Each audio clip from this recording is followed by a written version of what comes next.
Summer is here. Kids are out of school, outdoor activities abound, and your U.S. Army Corps of Engineers is busy working on projects that support our service members and our communities. I'm Patrick Bloodgood, your host for another edition of Corps Connection.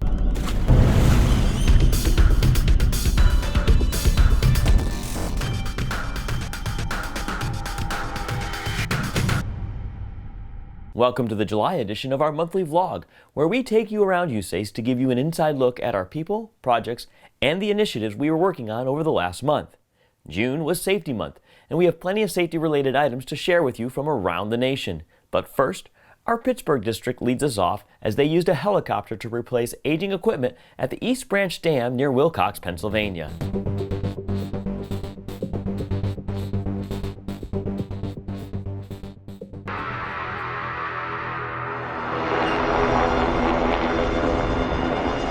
Yeah, one of the things that's fantastic about seeing these different structures, and a lot of them were built in the 30s, 40s, 50s, and there are many that are even older. They're engineered during a different time. Just the fact that the equipment here at this particular dam has lasted as long as it is, is a testament to the quality and the ingenuity of the people that did this. It's fun, what can I say? First helicopter pick, first time being that close to a helicopter, actually. It's been treated as a partnership. We're working for the Army Corps on it, but the Army Corps understands that anything that they can do to help us as the contractor is ultimately going to make this project successful. These facilities are working well past their design life. And so a project like this is going to modernize and renew things. And it's exciting to be part of because it's going to ensure that this dam continues to function the way it's been intended for a long time in the future here.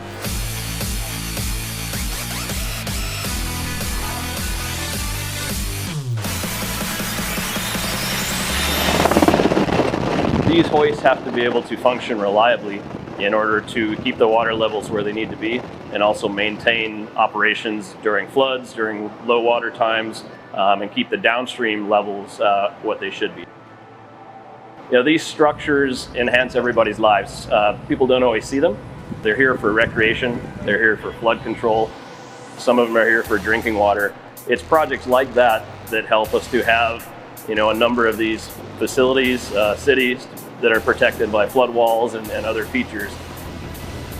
And it's really rewarding to be able to see these projects from start to finish and really be part of that whole process. And today like today, where we get to see these things happening, that's part of what we really like about the job that we do.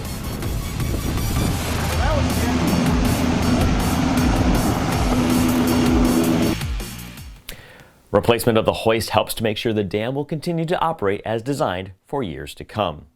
We now turn our attention to an environmental project that is around 50 years in the making.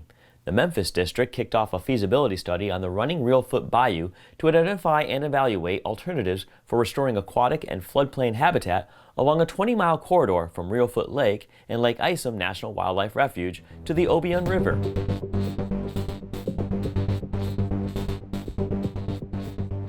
The Corps of Engineers finished the original work on running Reelfoot Bayou over 50 years ago as an authorized project, and then it was kind of removed from the authorization. And today we're putting it effectively back into the authorizations for study. But we've certainly turned a major corner, and I'll tell you why. The nation has an incredible number of water resource challenges out there. I mean, they're probably numbered in the thousands, and a very few of those reach the point where they've been authorized for study. The purpose of the study is to restore fish diversity within the channel, create or enhance habitat for the bald eagle population around here, and also for the migratory waterfowl that use this channel as a transportation route during the wintertime. A project like this is important because it's kind of a keystone piece to the whole system. So we have our beautiful Reelfoot Lake, and we have our spillway control structure that is nice and new and installed in 2010, and we have our channel, which is in need of some maintenance. It needs some capacity and some habitat, and it really is the piece between the lake and the Obion River.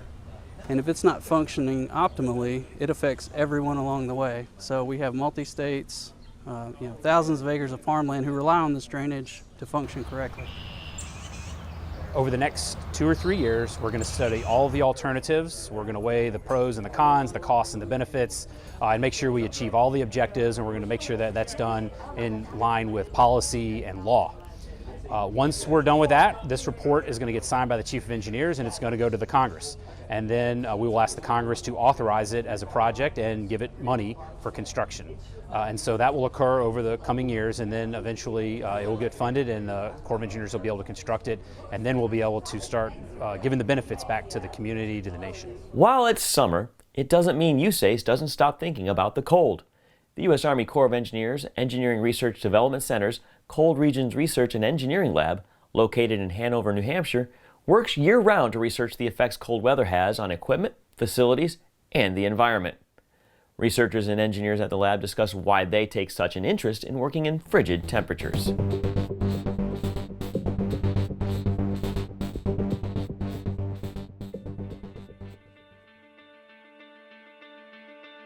So what drew me to URDIC was the people here.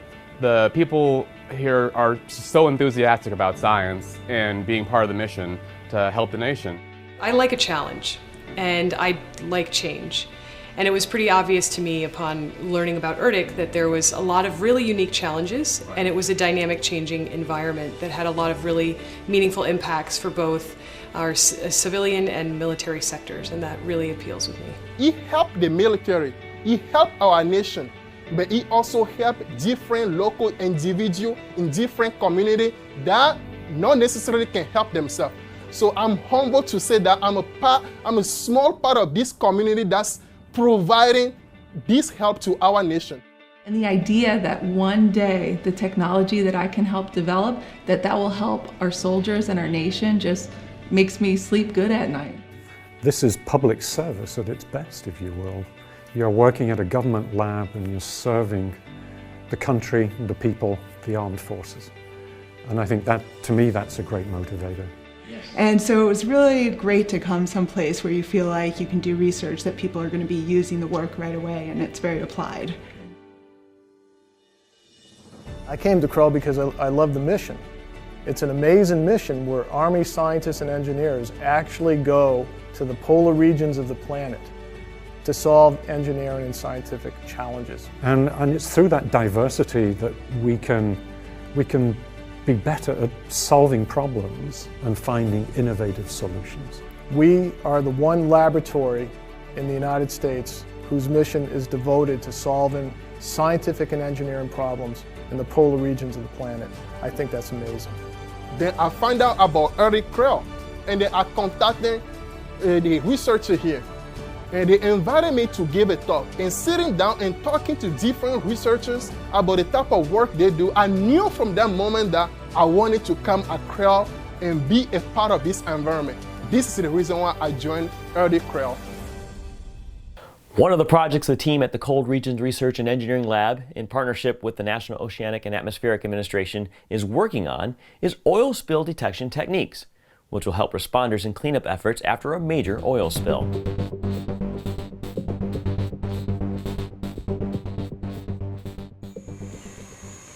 Hi, I'm Lisa DePinto.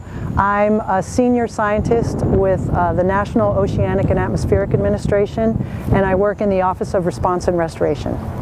So one thing we learned during the Deepwater Horizon oil spill was how important it is to be able to understand and characterize that oil that floats and persists on the surface. Being able to evaluate that oil and produce mapping products and get them into the hands of the responders in real time is really important to helping us do a better job of cleaning up the oil after it's spilled. My name is Paul Panetta from Applied Research Associates. I'm the lab director there. So we've got slick thickness measurements using acoustics from a remotely operated vehicle. It's like an underwater drone. So we're providing support for the NOAA U.S. Coast Guard Water Mapping Group for these measurements, for their aerial drone measurements of thickness. So we're flying underneath with an ROV and making measurements of the slick thickness with the acoustics from the bottom. There's very few places in the world where you can do these measurements of oil and ice cavities, and then partial ice and no ice. And then Nate and his team are amazing in terms of being able to put things together. I'm Dr. Oscar Garcia from Water Mapping. I'm the Director of Operations. So we are using UAS, also known as drones. And we're trying to see what the potential is for these tools to identify oil on ice. This is the perfect environment, the perfect testing facility for doing that. So what Creel is helping us is to set up specific conditions that we want to image with a wide range of different sensors. Bottom line is that we want to understand the data, the science behind the technology. What that means is that we want to understand under what conditions these sensors can help us to detect oil on ice. Creel has been a fantastic partner for this research. We talked to them early on about the type of research that we wanted to do, and the scientists and engineers that are here at Creel sat down with us and helped us develop a study plan that would allow us to achieve the objectives of the proposed research. The New York District recently completed the installation of a box culvert, creating an underpass on a New Jersey Railroad line in Middlesex, New Jersey, which will allow additional floodwaters to pass under the railway. The culvert is part of the overall Greenbrook Flood Risk Management Project.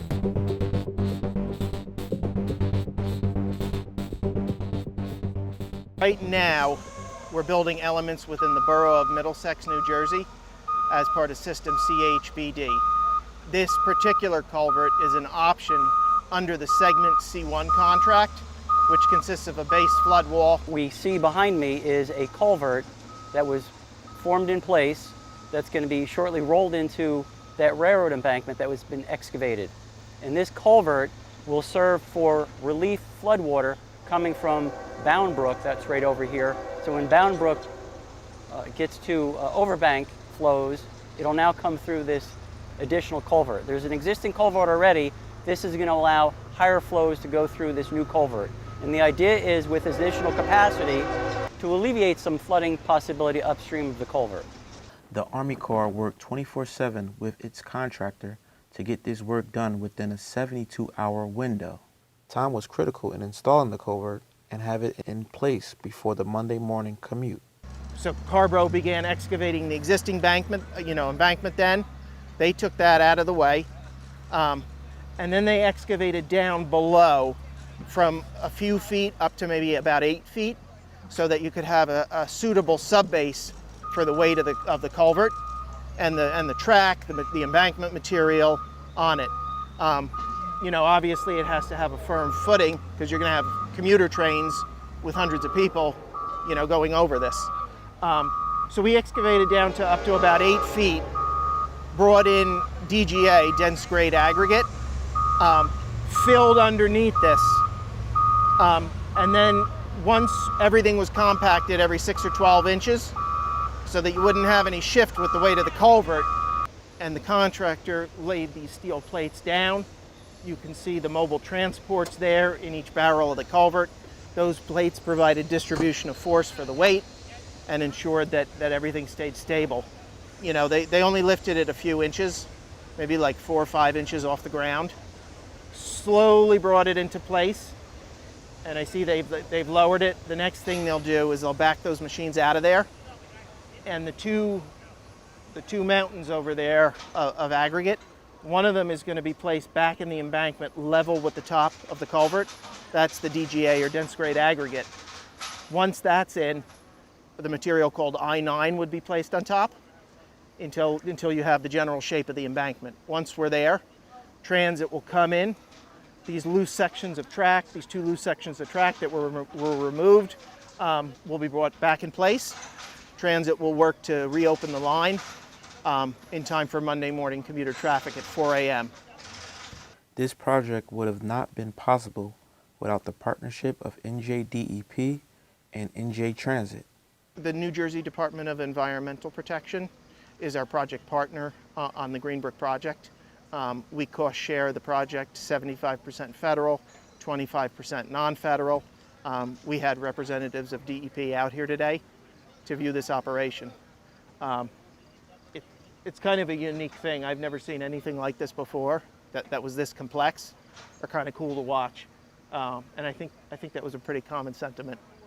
Keeping aging infrastructure operational is an important task. With the average age of USACE dams being around 57 years old and other USACE structures being around 60 years old, the U.S. Army Corps of Engineers remains vigilant in making sure these structures are safe and fully operational. One such measure is to perform regular inspections, like the one our Tulsa district recently completed on one of their bridges.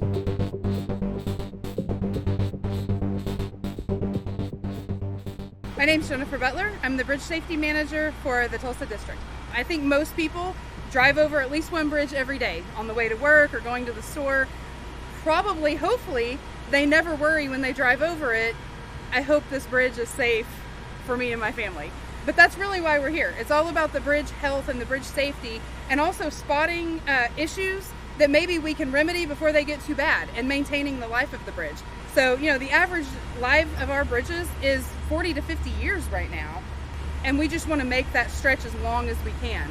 It's not easy to find that money, and it takes years of shutting a bridge down and doing the construction. We want to try to prevent that if we can, and we just want to do maintenance to keep bridges in good standing. We have about 40 different areas where we inspect bridges. We inspect all kinds of bridges. It could be public or non-public. It could be vehicular or pedestrian. The super truck is actually an under-bridge inspection truck. So we have a bucket that you can see. The super truck will roll along the bridge, and then we can get in the bucket and actually go under the bridge in the bucket.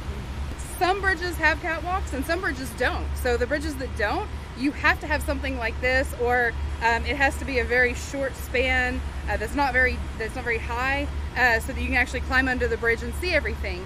I think there's a lot that goes into bridge inspection. There's so many pieces to a bridge, and a lot of times I even get overwhelmed when I'm looking at it, because you don't want to miss anything. You don't ever want to be that person that misses something important.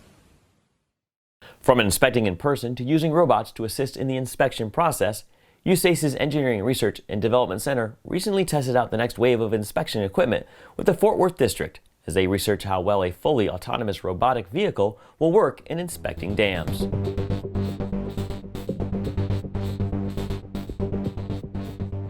My name is Chris Bryan. I work for the U.S. Army Corps of Engineers in the Fort Worth District Operations Division. I work in the Asset Management and the Flood Risk Management business line. Today we're at the Stillhouse Hollow Discharge Conduit, and we are here with an autonomous vehicle known as the DamBot. It's a fully autonomous vehicle that enables us to do a robotic inspection of the conduit without the need to put personnel such as myself into a confined space. My name is Anton Nechayev. I am a research computer scientist at ERDIC. It's Engineering Research and Development Center, and I work in Information Technology Lab. Today was one of our pilot outings for the DamBot system, which is a robotic inspection system for our dams. What it does, it arrives to a dam, we set it up, we check if the sensor is still working, and what we're trying to do is we're trying to reconstruct the dam all the way through and reconstruct it in 3D world. So it's almost like a digital surrogate of the dam. So people don't have to go in and take smaller cameras and all the equipment that needs to happen there to go through the dam and take pictures of the dam. This can give you better data overall. You can record year to year, and it's a lot easier to do. The goal for today was to use the Argo platform known as DamBot to do a full inspection of the discharge conduit. We weren't able to accomplish that mission today. This was the first time that DamBot has come out to Texas and put into use. So there's some challenges that we didn't really anticipate, such as the algae and the slippery slope of the apron. We tried to make entry, we just couldn't do it safely. So we decided to stop operations for today until we devise a plan to do it safely. So we have a very large team. Actually, we are over 50 strong in terms of robotic development. This is across many projects. So the robotic efforts span across our military and civil works needs. So it's full chunk of various engineers that make this work.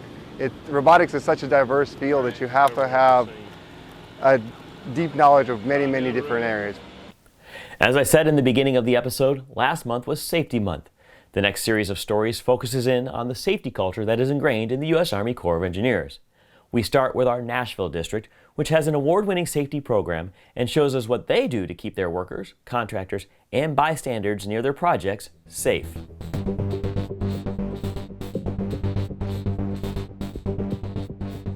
For the U.S. Army Corps of Engineers, safety isn't just a check-in-the-box activity, it's a culture.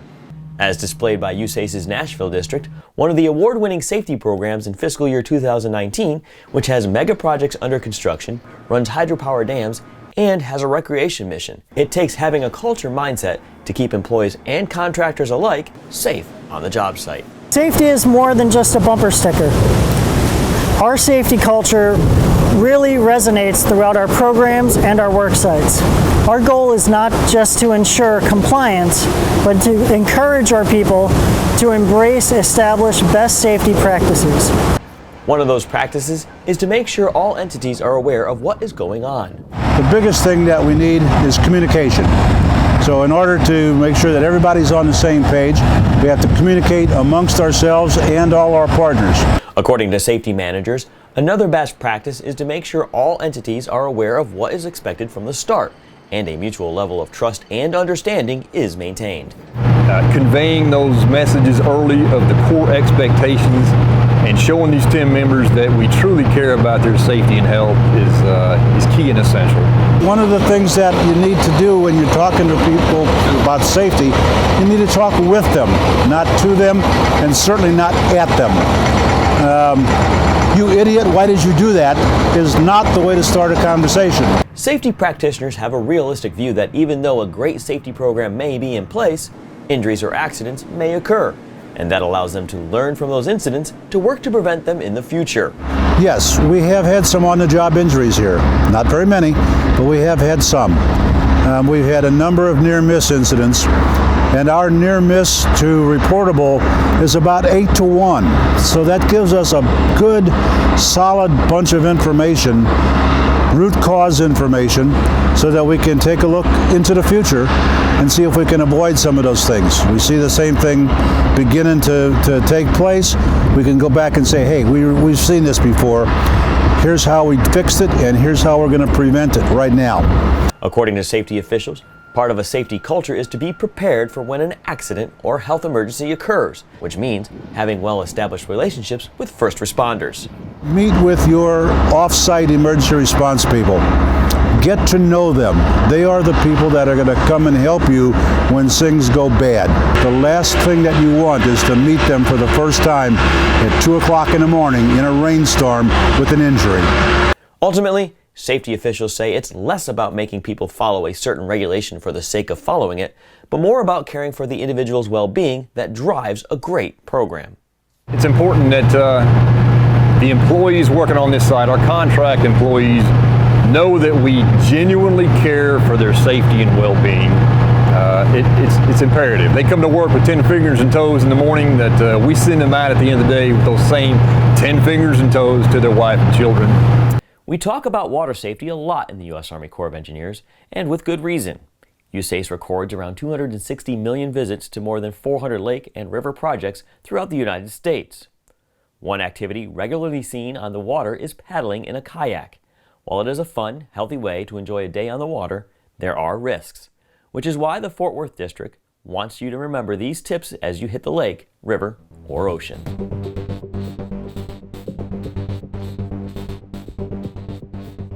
Hi, I'm Ranger Jones, and I work for the U.S. Army Corps of Engineers at Proctor Lake. Kayaks have become very popular with those who are interested in spending time out on the water. Kayaks are used for many activities such as fishing, exercise, or even just sightseeing. But while you're out on the water, there are a few safety requirements that must be followed. In a 2019 survey, there were 86 deaths and 76 injuries while kayaking. With these numbers rising yearly, it makes it so much more important to know the rules before getting out there. The most important rule is rule number 1. Always make sure to have a life jacket for each person on board your kayak. While it's legally required that you have one on board, it's highly recommended that you're wearing one at all times. Kayaks are so easy to capsize, and having that life jacket on could save your life. Just make sure you find one that's made for the activity you're planning. Number 2 is to make sure all children under the age of 13 are wearing a life jacket that's been approved by the U.S. Coast Guard. Not only will your child be safer while on the water, but you'll also be avoiding a very hefty ticket. Number 3, if you've added a motor to your kayak, it must be registered with the state have a registered decal on the kayak, and the kayak must have a sound signaling device such as a whistle or a horn.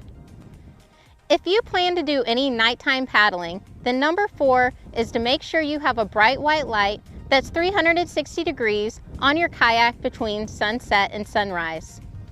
The last thing to remember while on a kayak is not to drink and boat. Putting alcohol in the mix while trying to maneuver a kayak is very dangerous and could be deadly. So please don't drink and boat. While out on the water this summer, please remember these very important 5 laws. Following them could possibly be the reason you make it back to shore alive.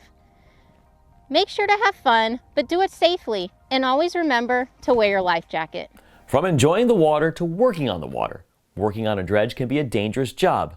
Plenty of moving pieces of equipment, high-pressure pipelines, and unstable footings as waves move the vessel. In order to help make the work as safe as possible, the U.S. Army Corps of Engineers signed a Memorandum of Understanding with the dredging industry last month to promote a safe working environment.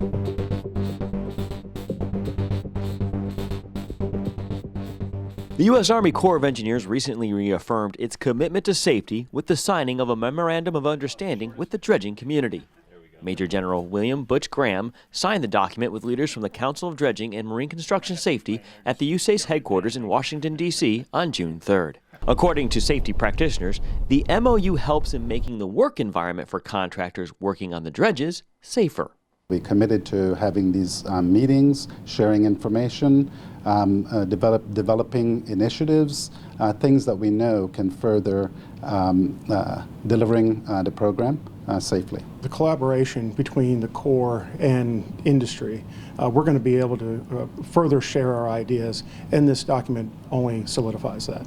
And we're going to work harder and stronger together, and we're going to be able to reduce and minimize accidents and injuries on the job.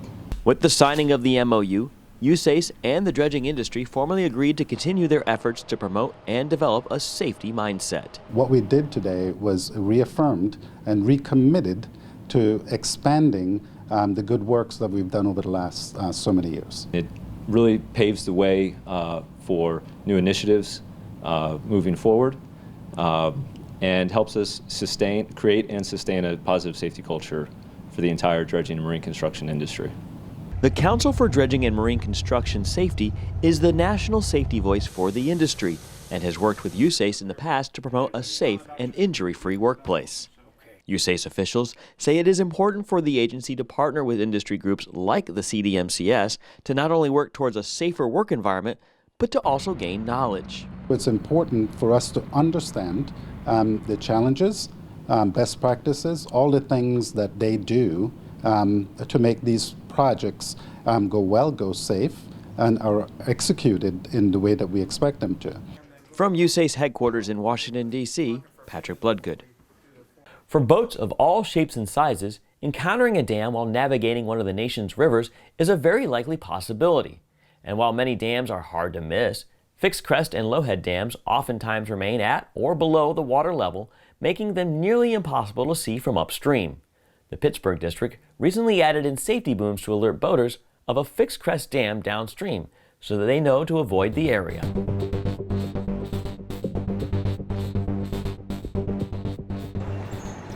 The last thing that we want is to have any type of casualty or fatality out here. We're doing it because we want to. We want to make sure this is a safe environment. We're putting people first, and we're thinking about their safety. Today we had an installation of some horizontal safety booms in between the mooring buoys. They give a visual cue for folks that are on the river, either recreating or using it for other purposes. Kind of use these as pilot programs to see if it works well. We can utilize them other places in the district. Before we had buoys out on the river, these actually give some type of physical break in the water before you get to the dam. Any of our fixed crest dams, when you're upstream of those and you're looking downstream, obviously it's very, very difficult to see where that crest is at. These buoys gives us a visual marker, and a little bit of the difference is that they span all the way across, from one bank to the next, to give some type of visual warning that is more than just these, large signs, which large signs take a lot of work because you got to put them in the river. Obviously, they end up being quite expensive as well. A lot of times people on the river, they're enjoying themselves. They're not necessarily paying attention either. And a sign requires you to pay attention to it, requires you to notice it and then react. When these things stretch all the way across the river, you have to react. You're going to run into them if you don't. I believe there's 8 mooring buoys or 9 mooring buoys. These will stay in year round, right? So they're a little bit larger, they sit upright. They're attached to 20,000 pound anchor blocks. They can take debris floating downriver. They're all designed to handle that. In between those are horizontal spans. Those are designed to come out every year in the wintertime, and then we put them back in the spring.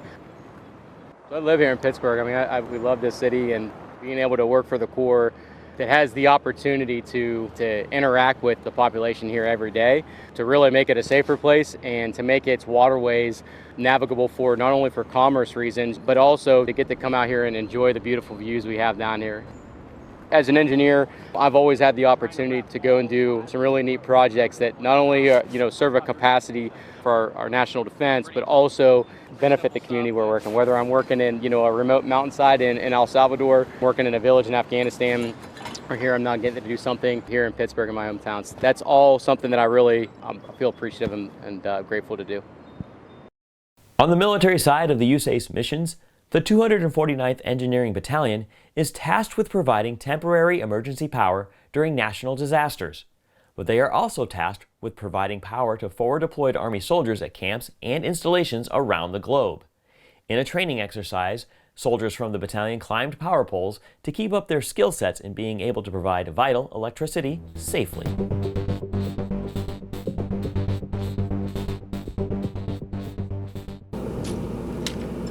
Being a power distribution specialist can be a dangerous job. Essentially what we're supposed to be able to do is provide 1 megawatt of power anywhere in the world, really.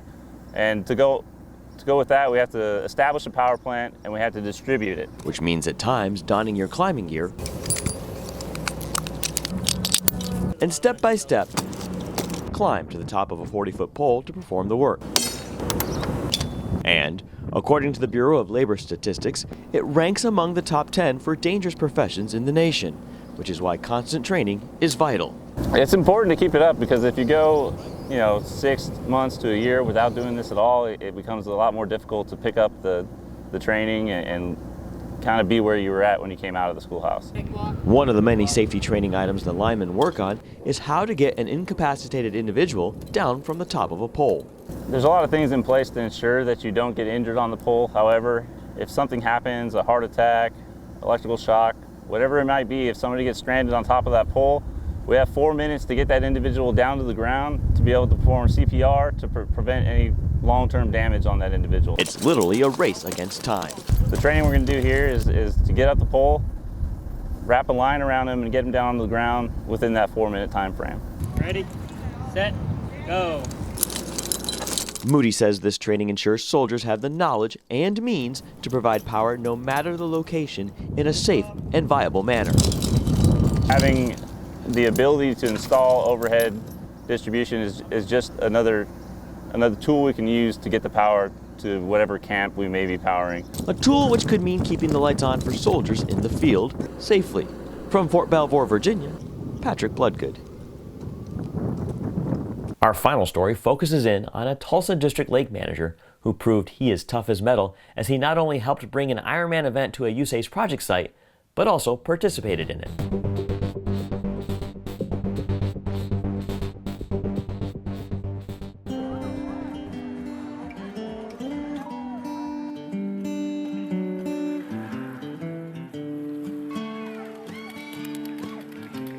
My name is Travis Miller. I'm the lake manager for Keystone, Habron, and Arcadia Lakes. One of our stakeholders called and asked me, he said, "Hey Travis, Tulsa's bidding on an Ironman, and if they're wanting to know if we end up getting the bid, would you be supportive of it? Because we'd like to begin at Keystone Lake." I said, "I'll be fully supportive. Not only will I be fully supportive, I'll even consider signing up." And so a couple weeks later, they got the word that the Tulsa was going to be selected. So it didn't take long for the stakeholders to start calling me and say, "Hey, you signed up yet?" And I told them, I said, "Hey, I said the words consider, but sure, I'll go ahead and do it." I had a little bit of an awakening on that because I didn't even own a bike. So felt fairly regimented for my training on the just finish plan, to do Ironman in less than a year. Then unfortunately COVID hit and kind of yanked the rug out from underneath us, and they had to postpone the event. So obviously the Ironman is a physical endurance, but just a commitment in your mindset to be able to do something like that shows great commitment. And if you're willing to do something above and beyond what you normally do for your job or in your life, that shows a commitment. You have to take hours and hours of training before you can actually go out and do this. That just shows a great commitment to something. People wanted you to know they love you, Travis. That's what they've said repeatedly. You know, it was a goal that I'd set, and didn't plan on spending that much time to get there. Planned on doing some intense training for 8-9 months and then completing the race and being done. Like I said, with the COVID factor and everything else, just really, it's like dangling that carrot when you're getting ready to grab it. You yank it away and kick it off where you can't have it for another year. So it felt really good. That wraps up our July edition of Core Connection. Enjoy your summer, and we will be back next month to highlight what our people are doing for our service members and our nation. Until next month, I'm Patrick Bloodgood, and this has been Core Connection.